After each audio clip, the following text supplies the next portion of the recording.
Bonjour, bonsoir, chers compatriotes. Merci de nous rejoindre encore sur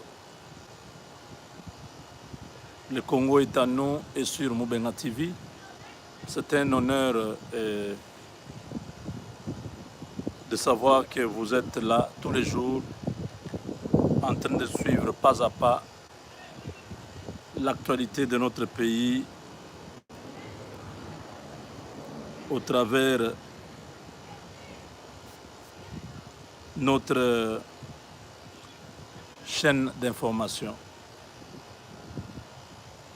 Mes deux dernières émissions que vous avez suivies, bien évidemment, je remercie tous ceux qui ont réagi, qui m'ont encouragé, qui m'ont dit vraiment, vous nous avez ouvert les yeux. C'était des émissions qui avaient pour objectif de pouvoir élaguer toute forme d'intoxication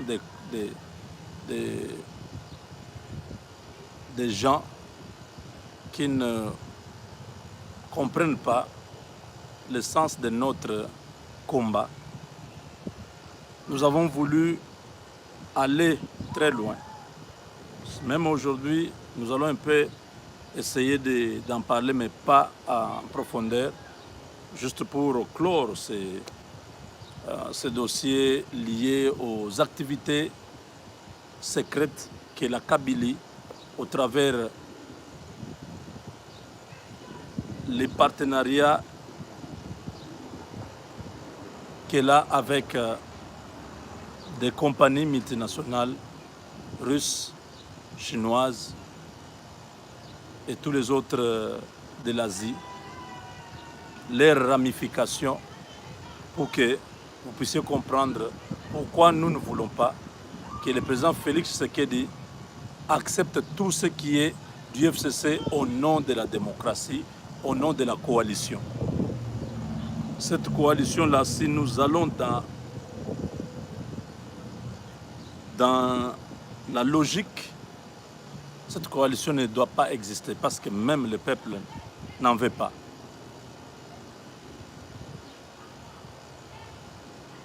Les États-Unis ne voient pas mal la coalition, mais les États-Unis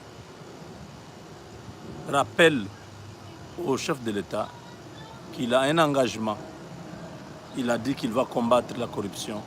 Il va instaurer un état de droit. On ne peut pas instaurer un état de droit avec les corrompus au pouvoir. On ne peut pas combattre la corruption avec les mêmes qui sont corrupteurs. En d'autres termes, le gouvernement qui arrive, c'est un gouvernement de tous les enjeux. C'est un gouvernement qui va déterminer quelle direction la RDC prendra, avec les assurances du président de la République de pouvoir rester dans la logique de pouvoir déboulonner. Il a confirmé que les gouvernements qui viennent n'aura pas tous ces anciens, ils ne seront pas là. Voilà pourquoi vous avez vu, nous avons essayé de faire notre rôle, de pouvoir faire passer ces messages à nos sources.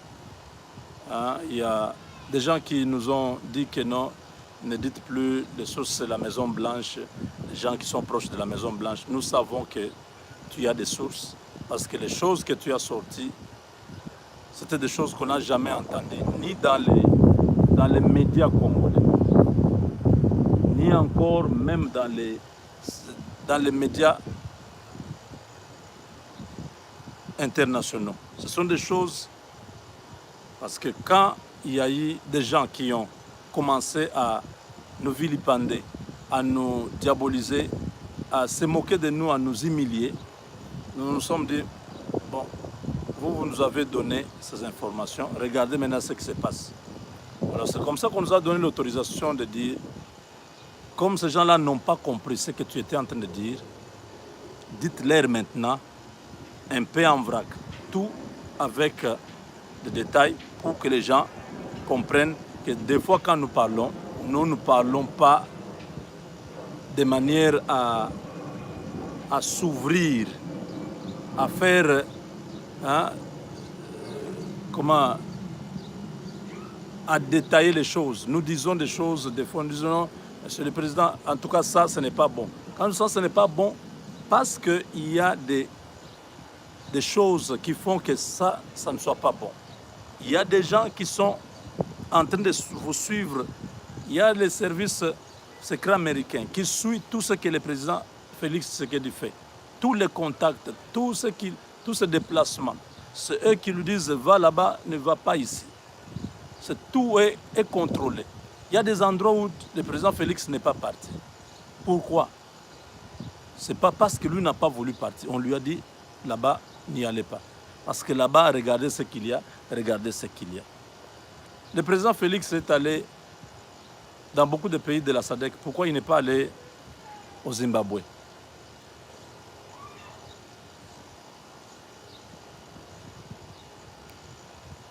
Donc c'est aujourd'hui que vous devez comprendre pourquoi il n'était pas parti au Zimbabwe. Pourquoi il n'est pas parti à la conférence de Saint-Pétersbourg. Pourquoi il n'est pas parti dans un pays qui est proche du Pakistan là-bas. Tous ces endroits-là, c'était des consignes claires pour dire non, ces endroits-là, regardez ce qu'il y a, regardez ce qu'il y a. On veut aller te piéger. Si tu vas en Russie, regardez ce qui va se passer, regardez ce qui va se passer. Au Zimbabwe, regardez, c'est un gouvernement qui vient vient de changer.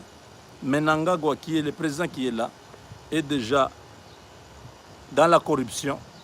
Il a déjà les Russes tout autour de lui. Et la Kabylie a placé sa base là-bas.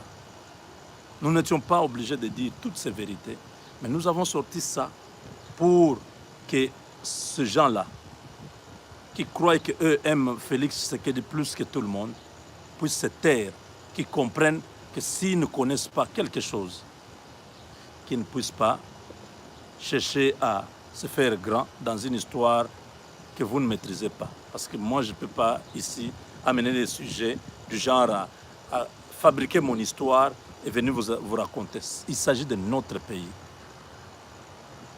C'est notre pays. Partout où il y a l'information, nous sommes obligés d'aller là-bas pour chercher cette information. Parce que plus vous connaissez ce qui se passe dans votre pays, les enjeux, plus vous savez comment vous allez vous battre. Jusqu'il y a quelques jours, je ne savais pas que Kabila a préparé la balkanisation du Congo avec les Russes, avec le soutien, les fonds russes. Tout l'armement que Kabila prenait, il prenait ça en Russie à travers l'Ukraine. Et une partie, aujourd'hui, je viens de découvrir que c'est aussi au Zimbabwe que ces histoires passaient, il retirait ça au Zimbabwe. La cargaison qui venait de l'Ukraine, ça passait par la Tanzanie. Tout ça, les services américains connaissaient tous les mouvements, tout ce qui s'est passé. Voilà pourquoi ils ont dit que non, le monsieur devient très puissant économiquement. Il a beaucoup d'argent. Kabila, oui, c'est vrai. Sur le plan international, ça a commencé à inquiéter les Américains. Les Européens, pour eux, c'était normal parce que Kabila payait, il donnait à la France, à la Belgique. Il n'y avait pas de problème. C'est pourquoi il tergiversait, il n'avait pas une position claire au